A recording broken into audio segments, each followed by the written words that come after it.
We'll be moving on to the final session of the day, and we'll be talking about, we're looking at data as a catalyst, so leveraging citizen voices to shape the future of learning in Africa.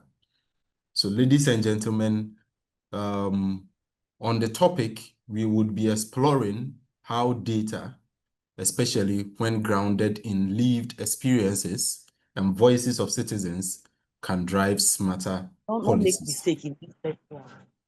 So we'll be exploring how data, especially when grounded in lived experiences and voices of citizens, can drive smarter policies, more responsive education systems, and inclusive innovation across the continent. So with this, our speakers will be highlighting how evidence and participation can come together to inform the future of learning in Africa and beyond, ensuring that digital transformation and education reforms reflect the needs and aspirations of all Africans. Ladies and gentlemen, our moderator for the session has not yet joined us, but in the spirit of innovation, we would go ahead. Since we have our panelists online, we will go ahead and start our discussions. So permit me to introduce our panelists for the session. And so we would have the first person, Mercy Kaburu from Afrobarometer University Outreach, who is an Afrobarometer University Outreach Coordinator and also an Assistant Professor of International Relations, United States International University, which is in Nairobi, Kenya. Also, we have Dominique Dryden, who is also Afrobarometer Capacity Building Manager. If you are on call, welcome Professor Mercy Kaburu and also Dominique to this session. Thank you so much for welcoming us and for having us here today. I am going to share my screen, if that's okay. Yes, please go ahead. I'm just not, am I able to share the screen while someone is also sharing? Yes, go ahead. Okay. Are you able to see that? Yes. Yes, we Okay. are. Okay, thank you so much for having us. As I mentioned, the title of our presentation is Leveraging Citizen Voices to Shape the Future of Learning in Africa. Thank you so much for the wonderful introduction. I am Dominique Dryden, and my co-presenter, as mentioned, is Dr. Mercy Kaburu. Before we get into the actual content, I wanted to share a little bit of a map of what we are hoping to cover today. Firstly, introducing Afrobarometer, a Pan-African resource for evidence. Part 2 is the value of citizen data for supporting African higher education. The third part of our presentation will cover supporting what we as Afrobarometer do to support higher education on the continent. And the fourth part of the presentation will be a practical, very short run through of some of the digital tools that we have available that are freely available to anybody on the call and all of the networks and students and faculty that you engage with. I have also allotted about 15 minutes of our presentation time to question and answers. But if there's any burning questions that come through as we are presenting, please feel free to add them to the comments and I'll check them every now and again. Before sort of getting into the meat of how we support higher education on the continent, I wanted to share a little bit more detail about who Afrobarometer is, what we do, where we do our work, and why we think the work that we do is important, just as a grounding for all of the information and the data and the resources that we will be sharing a little bit later on in our presentation. So to get into it right away, Afrobarometer is a Pan-African non-partisan survey research network that provides reliable data on African experiences and evaluations of democracy, governance, and quality of life. You'll see a little bit later on in the presentation that there are numerous other topics that are covered in the questionnaire, but those are some of the main ones. We also we provide reliable data on African experiences and evaluations of democracy, governance, and quality of life, as I mentioned. The main goal of us as an organization is to give African publics a voice in policymaking and decision-making on the continent and in their countries specifically. 10 rounds of surveys have been completed in up to 42 countries since we started in 1999. And our 11th survey round is scheduled to launch in the first quarter of, sorry, that should actually say 2026. It'll be the first quarter of next year. This map shows all of the countries that we have conducted surveys in, with each color representing the year that that particular country joined the network. So you have countries in the dark red, including South Africa, Namibia, Ghana, Mali, which were included since round one. And you have countries that have joined more recently, including Chad, I think Burundi as well. We've also had Guinea-Bissau join us quite recently, and Sao Tome and Principe. Talking about survey methodology could be an entire day's presentation in and of itself. So I'm not going to spend too much time just for the sake of the time that we have available, but to put your minds at ease in terms of the methodology that we use. Afrobarometer uses a nationally representative sample of adult citizens in every single country that we conduct surveys in. We collaborate in getting that nationally representative sample. We collaborate directly with the statistics bureaus in all of the countries that we conduct surveys in, through our local partners that we work closely with throughout the survey process. All of the interviews that we conduct are done face in the language of the respondent's choice. So that allows our data to sort of reach places where you wouldn't necessarily be able to engage over the phone or by the internet. Just to give you an example, for instance, we had a case in Madagascar where our field team had to walk for 2 days to get to the area where fieldwork was actually meant to be conducted, because that particular village was completely inaccessible by road. So we really do go out of our way to make sure that, regardless of the size of communities, that they are represented in some way in our sample. We use a standard questionnaire for a large portion of our questionnaire, and this allows us to have data that compares across time, but also across countries. So we're able to say something about what South Africans, for instance, feel about their president and see how that has transformed or stayed the same over time from 1999 until present. And also how trust in a president, for instance, compares in South Africa to Botswana, to Nigeria, to Ethiopia, for instance. Our sample sizes are between 1,200 and 2,400, and this yields a country level result with margins of error of plus or minus 2 to 3 percentage points, depending if it's 1,200 or 2,400. I also just wanted to show you 2 examples of enumeration area maps, and these maps show all of the areas within a country that our field workers have conducted interviews. And again, you'll see that the areas with the highest concentration of red dots, those are areas with the highest density of people.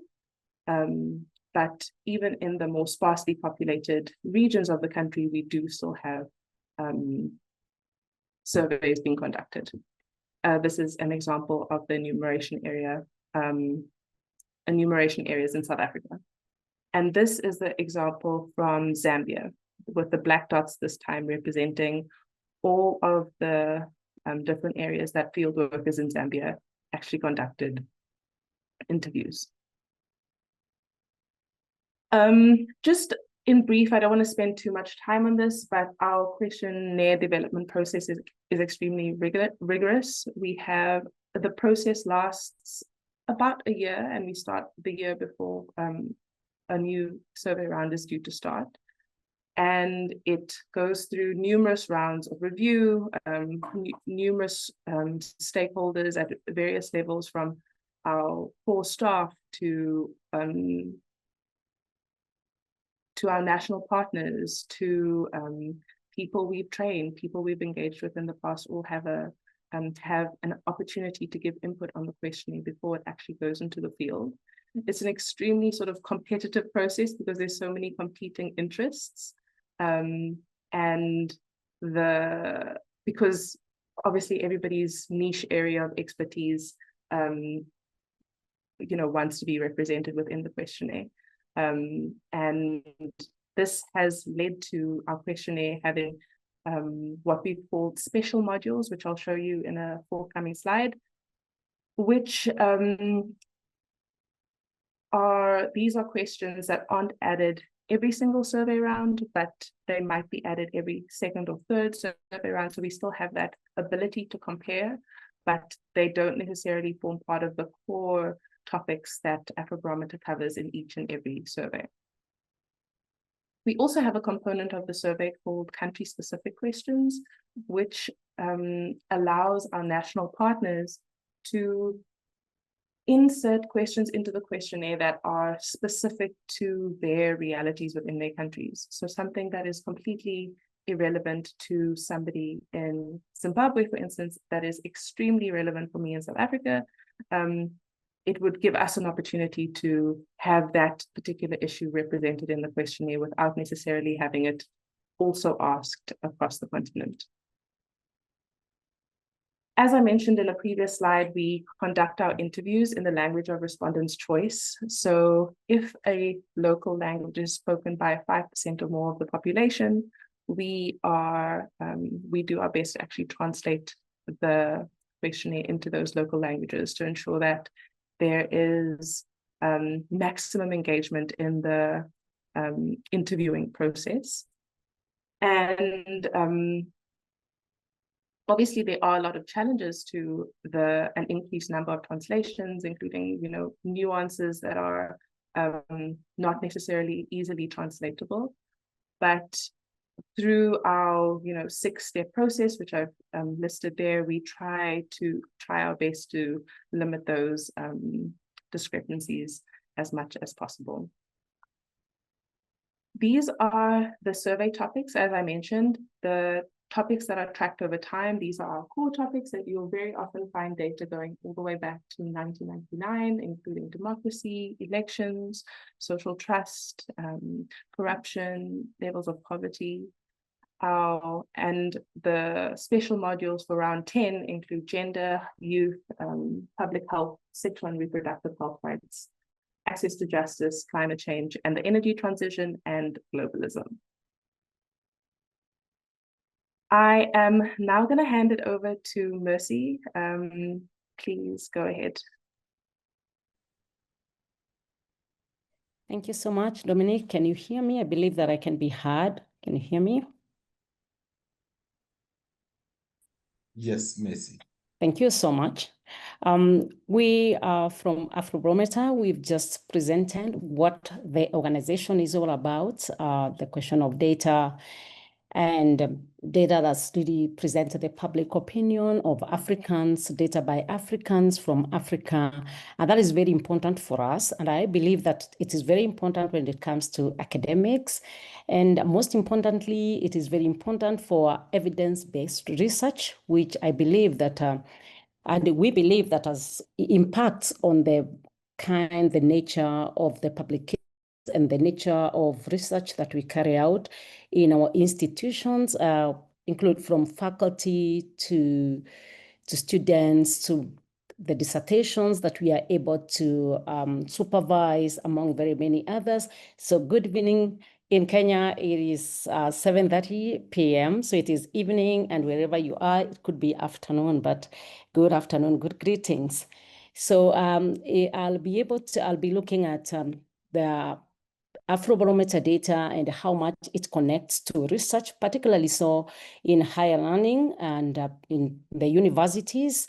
And it is indeed a privilege to present to you what we are doing as Afrobarometer and how we've been able to impact in different institutions within the continent, and how the availability of data and the use of data to work on your research as well as teaching. And so one of the aspects of Afrobarometer, just as my colleague has introduced, is the ability to do a comparative research. I want to imagine that being in the university, I'm personally part of the faculty. I know how difficult it is, and we all know how difficult it is to carry out research. In most cases, you'll find that we'll carry out research, particularly when we want to use primary data within regions that are of reach, and particularly so considering how expensive it is to carry out research. And so what Afrobarometer does is that it brings in that aspect of comfortably carrying out a comparative research study in different countries in Africa. Occasionally, like for instance, we've been able to carry out surveys in more than 42 countries in Africa, questions that are the same, and even if it is country-specific questions that sometimes we provide space for, those that are the same, we are able to do a comparative study. And anybody who is writing or working on research in any part of Africa can be able to look at Afrobarometer data. It will be able to give him the very rich opinion from the people and what the opinion of the people, and be able to compare. For instance, the reason why we are using this particular presentation of data is that we wanted to understand one of the questions that was asked in the 2024-2025 survey or round of survey across Africa was how much Africans are aware of the African Free Trade Area.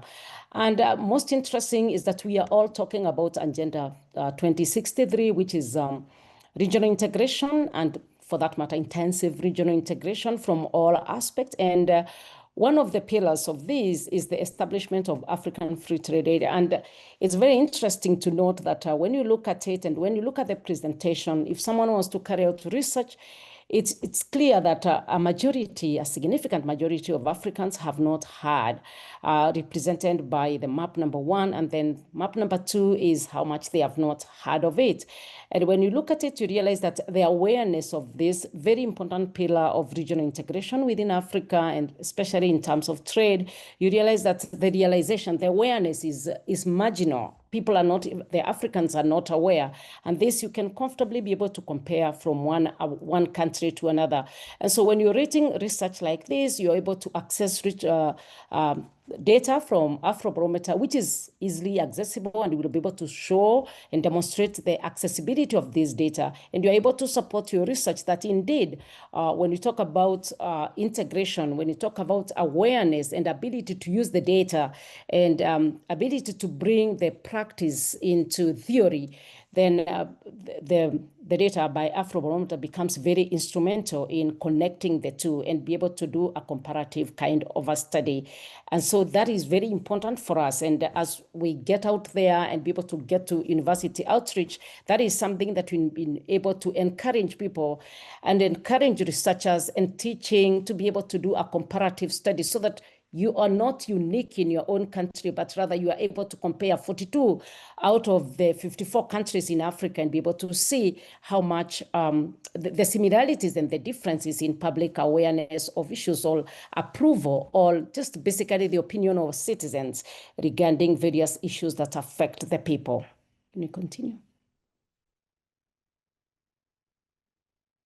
Okay, so when we talk about also comparing countries and the needs in different countries, the same comparative aspect can be used when you're doing supervision and you're teaching and be able to use data-driven teaching, data-driven research that we are able to present data from different parts of Africa and be able to show, for instance, this is a question that was presented to the 2024-2025, and the citizens or the respondents were asked whether they agree with the statement that they have had enough of that their country's interests have been adequately represented in the African Union. And clearly you can see that there are those that agree and disagree and strongly disagree. That is a significant percentage, like the Congo, they have a whole 37 that completely say that they disagree.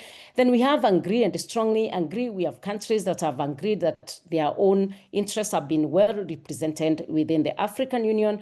But most importantly is the numbers that say, I do not know. Basically, when we see that kind of response that I do not know, and which is not just marginal, it's significant. For example, in Zambia, 40% of the people, of the respondents that were interviewed, they said that they do not know whether the interest of their country are represented in African Union, and which basically means that in decision making, they are not aware of this kind of representation in the institutions. And when you look at the macro institutions, like the African Union, would be expecting that if really we understand and the citizens understand, then we are able to influence policy, because these citizens understand what is happening, not just within their country, but also at the macro level of the regional institutions like the AU. So this kind of findings, you are able to do comparative analysis when you're doing your teaching, when you're doing your supervision. You're able to bring in and help the student or help in your research to really connect with what is on the ground, or what we say, this is the practice, this is the reality on the ground, this is what people are saying, these are the public opinion on the ground, vis-a-vis, this is the theory, this is what we have. And that connection is very important. And we think it is very important because the data-driven, evidence-driven research becomes very important and very practical when it comes to research. Then we also have issues relating. One of the main components of Afrobarometer is with regard to democracy. And one of the areas that we look at is whether the trust of the institutions, including the president, trust of the electoral body. We also ask on the trust of the police, generally in governance and democracy. These are questions that have been asked over time. And what this is demonstrating, for instance, this particular question on the trust of the president, is that this particular question has been asked over time since 1999, when the first round of Afrobarometer survey was done, all the way to 2025. And therefore, if you're really looking at research and you would want to compare when citizens approved of their president in different countries, you're able to do time series. So you're able to contextualize. Now, as a researcher, or when you're teaching, you're able to give it a context.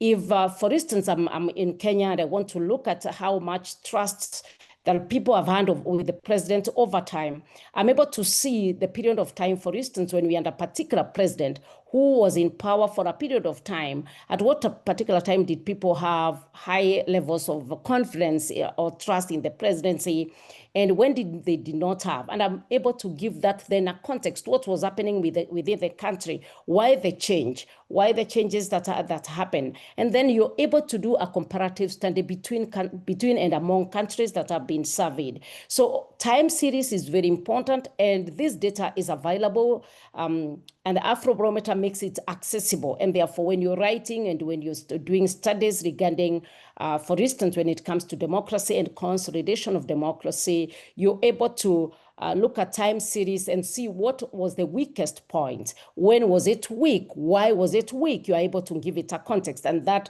in itself enriches the research and also enriches teaching, which makes it very easy to make it relatable to whoever is learning, and also to whoever is carrying out research. It becomes quite relatable because you are able to interpret the research and be able to apply it in your research area. Can we move forward? Thank you. Another thing is that we have a very wide scope of coverage of topics from geography, and then the topics, wide coverage. What is the scope? We are talking about, in terms of geography, we are talking about over 42 countries have been covered. at various intervals, and you are able, therefore, to do the comparative study in terms of geography, and you're able to look at different countries and their opinions on various topics. The topics of coverage, as was presented in the beginning, I think we presented the very many areas of coverage that we have in terms of topics. And all these topics are available. The data is accessible. The questionnaire is accessible. It goes through such a process such that it covers the topic quite well, in depth, to a level that one is able to work within a topic and can comfortably be able to use Afrobarometer data even to cover a whole dissertation. I've seen people write a whole dissertation using Afrobarometer data because it's available, and everything is actually using, I would say, leveraging on technology, that this data is available and you are able to interact with it at various levels. Whether you want to interact with it at a descriptive level, it's available. Whether you want to go deeper, the data sets are also available for one to use. And so the topics are wide. At the geography, in terms of coverage, it covers significant a number of African countries to a level that you are able to make quite a concrete kind of a decision or a conclusion using the data. When it comes to Africanizing learning, we are saying that this data is by Africans, this data is for Africans, this data is African in itself.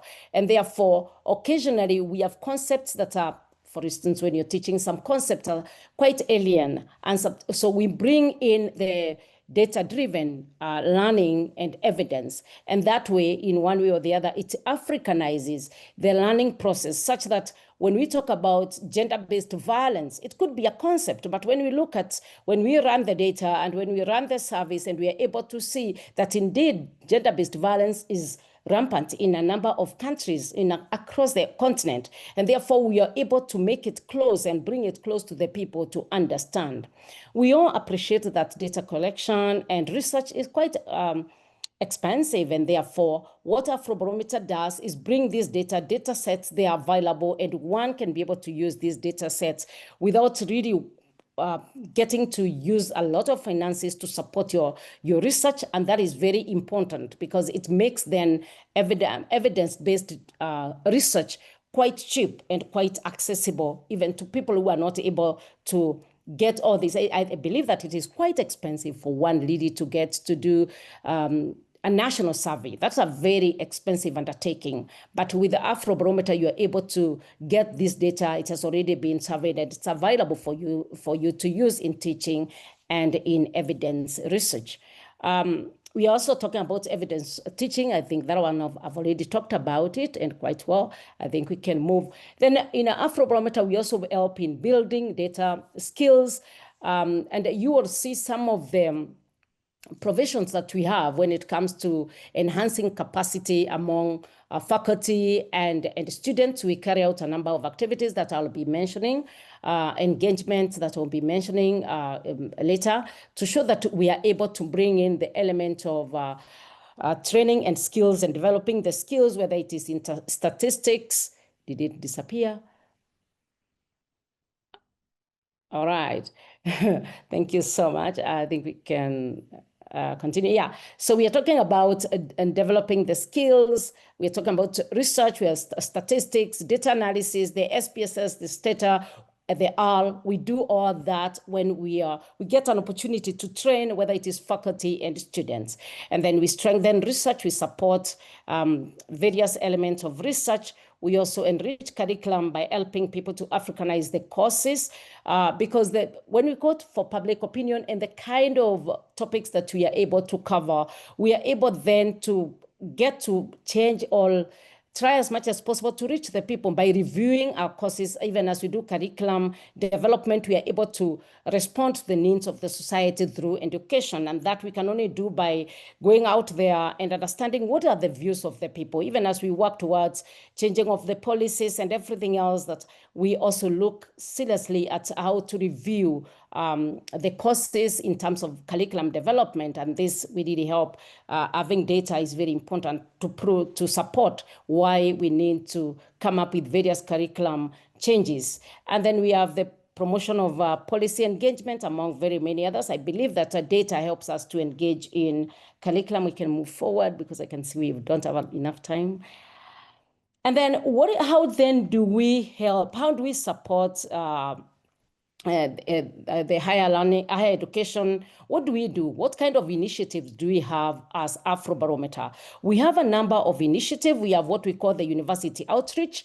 That we have been intentional in this. We've engaged in different universities across the continent, and if we've not gotten where you are, we'll be getting there. We've engaged in training of the faculty and training the students to be able to access the data and use the data. And we have seen more students and more faculty use data for their research. So that is one of the initiatives that we've come up with in the recent 2 years, and we've been able to engage a number of universities in training. Then we have what we call the Emerging Scholars Workshop, where we look at emerging scholars, we invite them, we put out there, we advertise, and a number of scholars have been able to apply. They are given a whole moment to come and present their research work. We've been able to engage and support them to all the way to ensure that they are able to publish what they have come up with.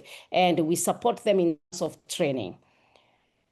Then we have other activities, the summer school and intermediate thematic school. This is where we also put out advertisement there. We recruit people based on their strengths, put them under 3 to 4 weeks intensive training, and they're able to go through the data, understand the use of various tools, including the SPSS or the R, and any other form of data analysis. They are able to analyze, and they are able to use the data for their own good, whether it is faculty and students and people in various other spaces. They have been able to go through our school and immediate school.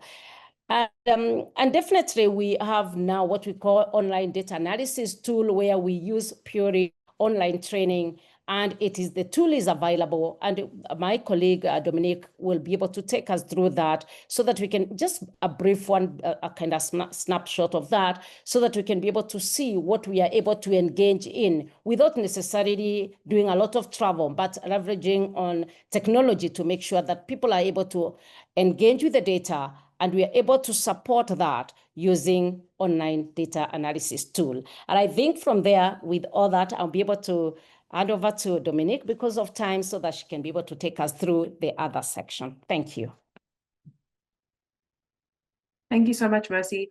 Just to briefly mention, we also have a wide variety of publications, which I'll be sharing with you via when I do the demonstration in a few minutes.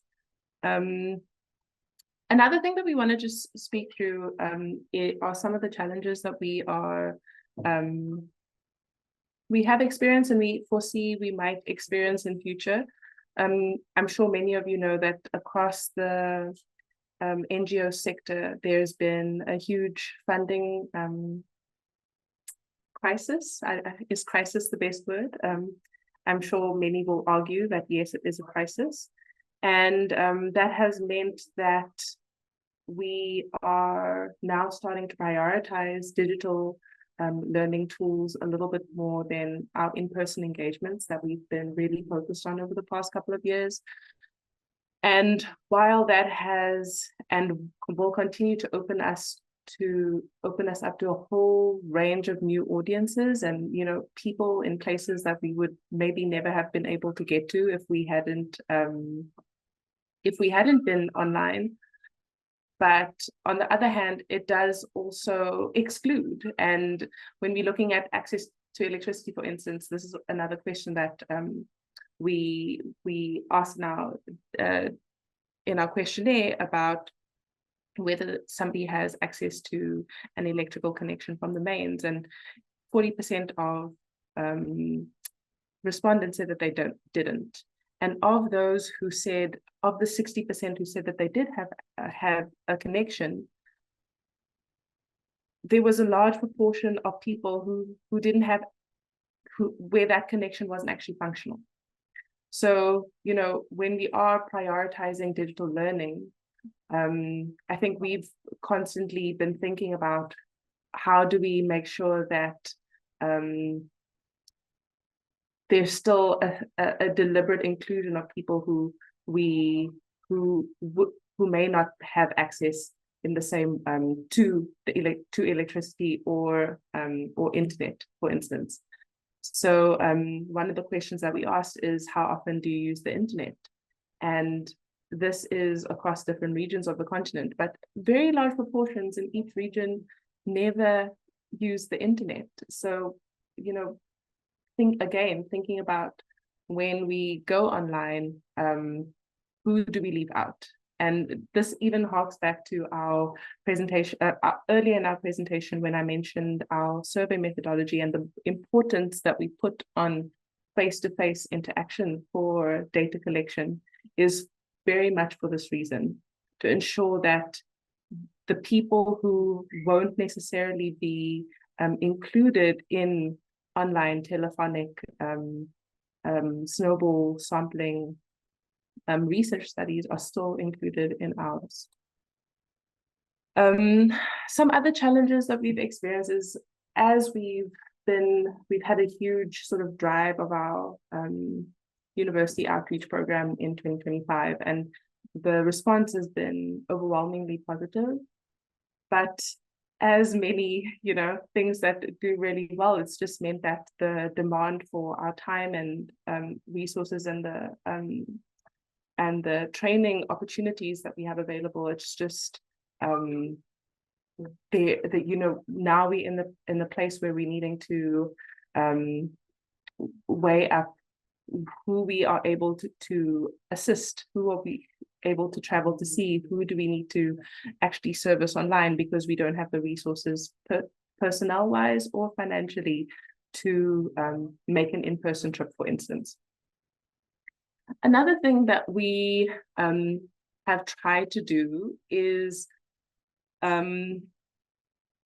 it's much easier to sort of see the full range of possibilities of how to use the data when we are working with somebody within tertiary institutions that will sort of constantly be putting Afrobarometer on the agenda within their departments, within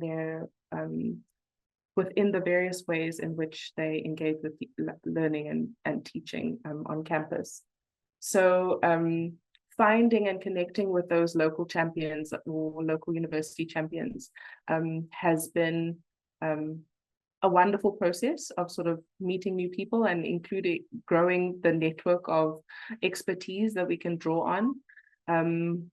But we don't always find those individuals at every institution that we're working with. So therefore, the sustained sort of long-term possibility of that sustained engagement might not be possible at every institution when we don't have that local person available. I've mentioned funding constraints already, and I've also mentioned access to internet and electricity infrastructure. I'm now going to stop sharing this screen briefly, and I am going to open up another page, sorry.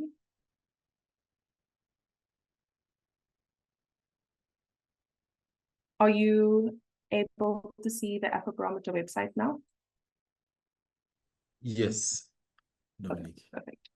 So I just wanted to show you, we've spoken through some of the resources that we have available. Mercy's mentioned a couple of the things that you will have access to. Before I show you the online data analysis tool, I just wanted to show you where you can access some useful resources that for your own interest, but also if you want to share with anybody in your own networks that might be interested in using public opinion research in or public opinion data in their own research. The first thing is the countries. So if you click on the countries tab, sorry, I'm on the Afrobarometer website. I should have started there. And if you you can follow along at www.afrobarometer.org.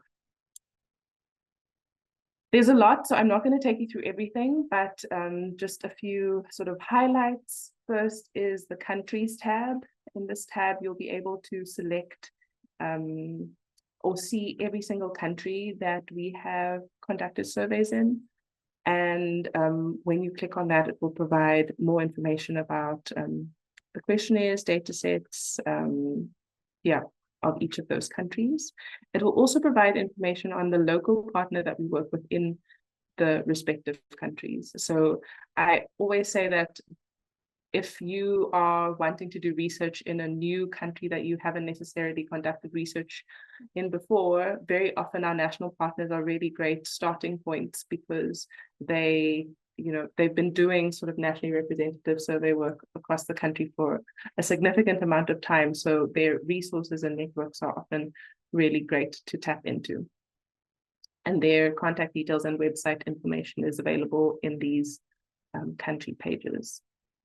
If you click on our surveys tab, you're able to get access to our questionnaires, more information about our sampling methodology, as well as our survey manual. Our survey manual is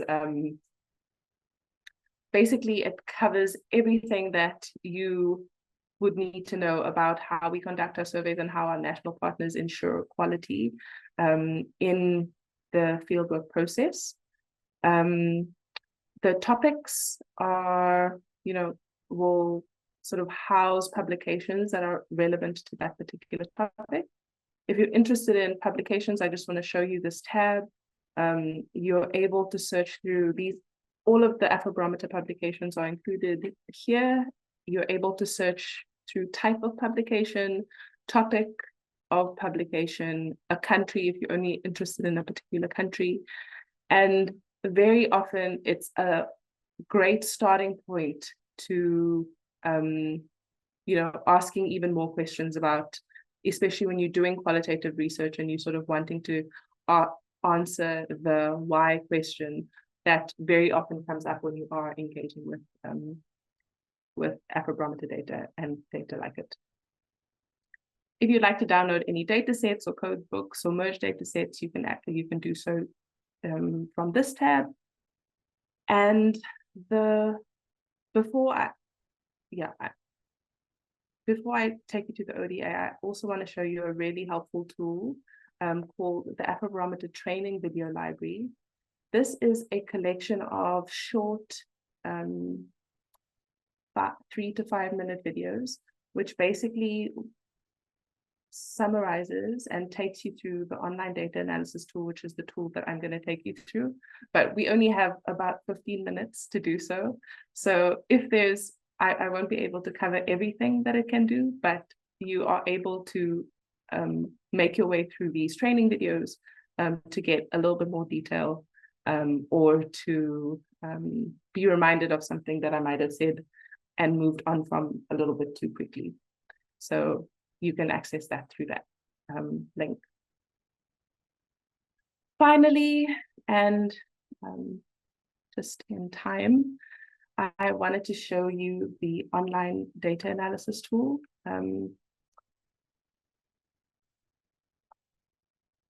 Takes a minute to load. Do you see this page? It says, "Welcome to Afrobarometer." Okay, great. So this is the online data analysis tool. It houses all of the data since 1999.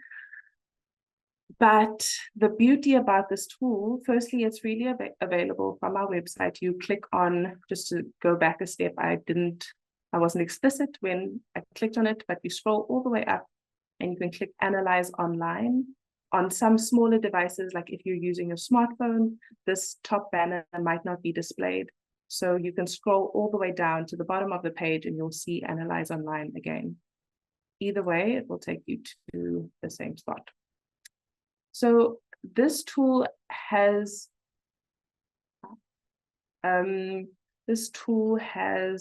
really made it easy to navigate the data that we have because you don't need any additional software. So I'm just going to run through one example with you, and then we will close before opening up to some questions. So I'm going to select the most recent survey round. Once you've selected a survey round, the next step is to select a country or countries that you're interested in looking at. So you are able to select all of the countries if you want to do a comparative study. But for the sake of simplicity, as a first example, I'm just going to select one. I'm going to use Kenya as our example. And once you've selected the country or countries that you're interested in looking at, you can then click on Analyze.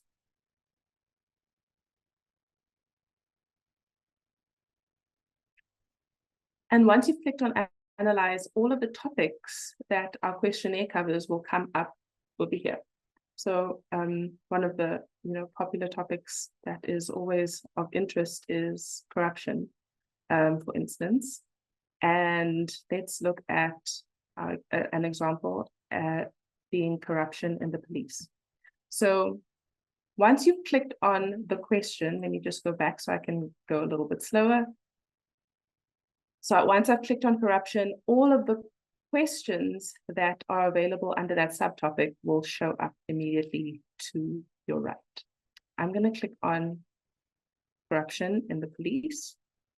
And this is the data for that question in Kenya. To just go over the information that is available, firstly, we have the question text. This is the exact wording of the question that was asked in the field. So the question that this data represents is, how many of the following people do you think are involved in corruption, or haven't you heard enough to say? The police. And as I mentioned before, we are specifically looking at this data in Kenya. We have a table first, followed by a chart immediately to our right. And this shows us that we have 3.2% of Kenyans saying that none of the police are involved in corruption. We have 25.4% of Kenyans saying that some of the police are involved in corruption. We have 37.2% of Kenyans saying that most of the police are involved in corruption. And you have 31.2% saying that all of the police are involved in corruption. So you have close to 70% of Kenyans saying that most or all of the police are involved in corruption. Some of the other things that you're able to do with this tool is to cross this data by another variable. So let's say you're wanting to know what's the difference between rural opinions versus urban opinions based on where people are living. Once you've done this, it transforms both the table and the chart so that you're able to see the comparison between those who live in urban areas and those who live in rural areas. So we can see here that when we're looking at all of those who said that all of the police are involved in corruption, 35.9% of urban Kenyans said that all the police are involved in corruption, and 29.8% of rural Kenyans thought that all the police are involved in corruption. Another thing that you're able to do is you're able to change what chart type you're using to represent the data. You're also able to see how the data changes over time. So if I click on right under this heading, rounds with the same question, you can see all the rounds where this question was asked, right from round 2 all the way to round 10. So in round 2, when asked this question, 16.5% of Kenyans said that all the police were involved in corruption. Round 2 was around 2002, if I'm not mistaken. If I want to see round 7, for instance, 28.4% said that all of them were involved in corruption, and round 10, 31.9%. Now, if I want to, as the example that we used earlier, if I want to see how this changes over time, I can click on time series, and then I'm shown how the data changes over time. And let's say I'm only interested in seeing what the all of them category looks like, if I click on all of them, it will then transform my table so that I'm only seeing the responses for those who selected all of them when asked the question, what proportion of the police are involved in corruption? So you can see that, from 2002, it has increased significantly over time, but since I would say 2008, it's sort of ricocheted up and down between 33.3% and 28.4%. If I want to exit time series, I can click on that button again. Another thing that I'm able to do is see the data in a map form. This is an example of the map that Mercy showed us earlier in our presentation. I can see what the most mentioned answer in each country was. So for instance, in Kenya, the most mentioned answer was most of them. In Namibia, most mentioned answer was some of them. And in Uganda, unfortunately, the most mentioned answer was all of them. Another view that I can use in this map setting is to see the percentage fall. So if I select all of them as the response option that I'm interested in looking at, I can see how the numbers differ across the continent for people who selected all of them as the response option. So in Uganda, for instance, with the darkest blue, 40.4% of Ugandans said all of the police are involved in corruption, whereas in Namibia, only 7.8% with this very light blue said that all of the police were involved in corruption. The final thing that I want to show you, I know it's been a long day, is how to export the data. So once you're here and you wanting to now take this information that you've gotten from the ODA and you want to put it in a report or a research paper, you can export it. And you can export it into an Excel file, a PDF, or a screenshot. Let me show you the export into a PDF option.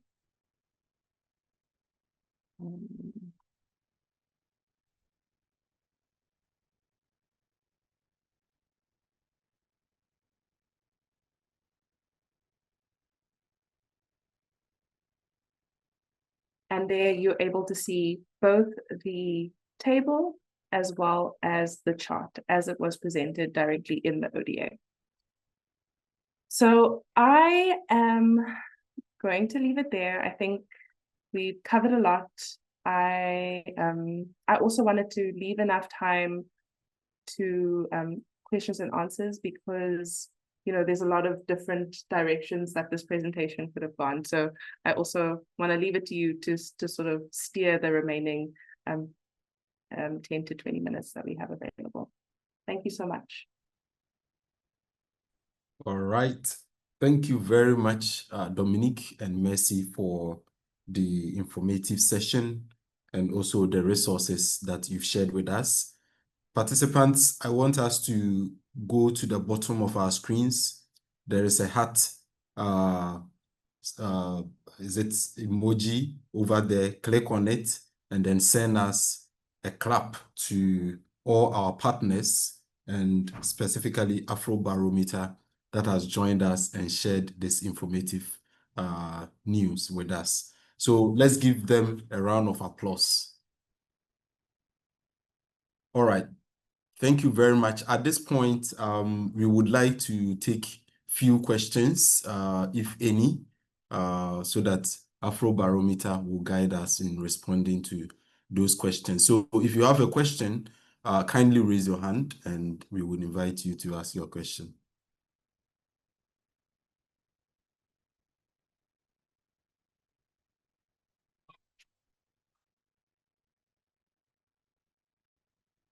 Okay. So if we do not have questions, then it means Dominique and Mercy, you give us a clear presentation and we all understand. And hopefully we would engage with the resources that you've shared with us. ladies and gentlemen, thank you very much. Indeed, data will talk to you if you are willing to listen. And then without data, you are just another person with an opinion.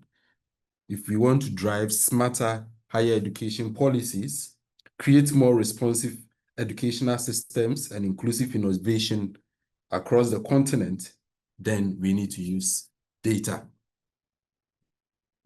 We need to use data that reflects the lived experiences of citizens. And from what we've heard so far from Afrobarometer, a lot of research has been done, data has been collected, which reflects the lived experiences of citizens, which we can use to make informed decisions in higher education.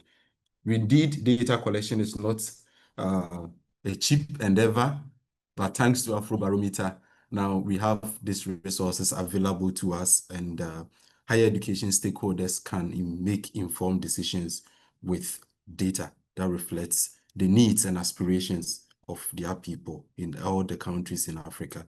Thank you once again, Mercy and Dominique, for this information session. Ladies and gentlemen, we are coming to the end of today's sessions, and thank you for engaging with us throughout the day from the morning. We've had some informative sessions with our partners. Tomorrow, we are wrapping up the African Universities Week celebration with an innovation expo here at the Association of African Universities. Also note that this is also online via Zoom, so you can join us 10 a.m. GMT. Kindly go to the link we've already shared with you, click on the Zoom link, and you can join us in the Innovation Expo. It's been a long day. And finally, before we go, let's all give ourselves a round of applause. A virtual round of applause. All right. At this point, I would invite Ms. Comfort to close us finally for the day. Thank you very much. The hosts for today, we were Irene Dufia Adai, Mrs. Millicent Ajay, and I'm Schneider Kokwamkuma. Thank you very much. To you, Comfort. Thank you very much, Mr. Ankoma. Also soon, we've come to a close of our regional session and partner session.